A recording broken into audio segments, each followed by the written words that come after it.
Today I'm going to do a simple makeup look while we discuss a case that completely changed the California foster care system forever. This story is about an 8-year-old boy named Gabriel Fernandez who was failed by every adult in his life that was supposed to protect him. In 2012, Gabriel was moved from his loving grandparents' homes back to his mother Pearl's home. Pearl also lived with her boyfriend, and within a few months, the abuse began. Gabriel's teacher, Jennifer Garcia, started to notice Gabriel coming to school with bruises, BB gun wounds, and missing hair. And she did report this incident to Child Protective Services many times.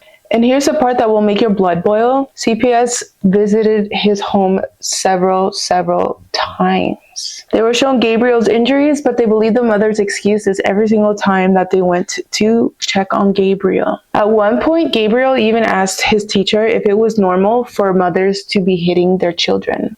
And despite the red flags, the system continued to ignore the fact that Gabriel's reports were being turned in by the teacher, and also they disregarded the comments that Gabriel was making in school as well. On May 22nd of 2013, Pearl called 911 because Gabriel had stopped breathing. Gabriel passed away 2 days later after that 911 phone call. The autopsy revealed the true torture that Gabriel was experiencing at home with his mother and her boyfriend. The scene that the investigators ran into when it came to Gabriel's case was very traumatizing to the investigators as well as the people who were performing the autopsy on him.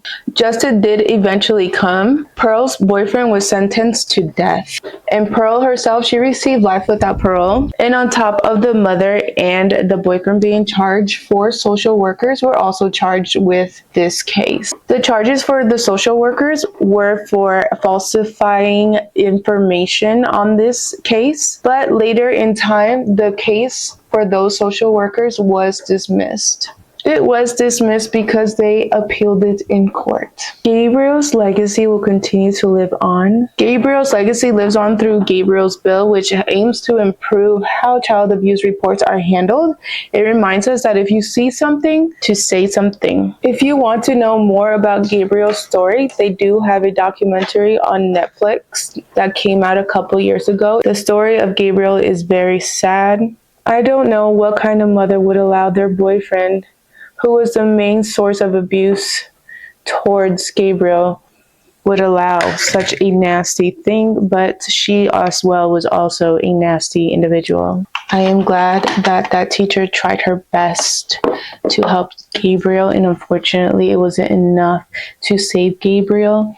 So rest in peace, Gabriel. He's always going to be remembered, and this is such a sad case.